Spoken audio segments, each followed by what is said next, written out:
America ఆత్మవిమర్శ చేసుకోవాల్సిన సందర్భం. ఎందుకంటే ఓ పక్కన రష్యా ఉక్రెయిన్ యుద్ధం ఆపానని రోజు ప్రకటిస్తుంటాడు ట్రంప్.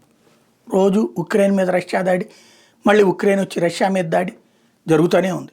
గాజా మీద మళ్ళీ దాడులు జరుగుతూనే ఉన్నాయి. ఇంతవరకు ఆ బందీలను వాళ్ళు విడిచిపెట్టరు.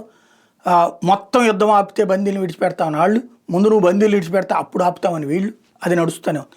పోనీ అది కూడా చేయడం చేత కావట్లేదు. ఇంత అసమర్థ స్థితికి ఎందుకు వచ్చింది అమెరికా? ఇంత చేతకంతనానికి ఎందుకు వచ్చింది? గతంలో అమెరికా మాట్లాడిందంటే లేదా అమెరికా చెప్పిందంటే చాలా వ్యూహాత్మకంగా ఉండేది. అధ్యక్షులు మాట్లాడుతున్నారంటే అది చాలా ముఖ్యమైనది అయి ఉండేది. ఇవాళ రోజున అమెరికాలో ఇక్కడ మన కేఏ పాల్ మాట్లాడినట్టు మాట్లాడేస్తున్నాడు అక్కడ ఉన్నటువంటి ట్రంప్. ఏం మాట్లాడతాడు ఆయనకే తెలియదు, ఏం చేస్తాడో ఆయనకే తెలియదు. ఆ యుద్ధం ఆపానంటాడు, ఈ యుద్ధం ఆపానంటాడు, నోబెల్ శాంతి బహుమతి అంటాడు. తీరా చూస్తే జరిగిపోతూనే ఉన్నాయి. ఎవ్వరూ తగ్గట్లేదు, ఎవ్వరూ ఆగట్లేదు.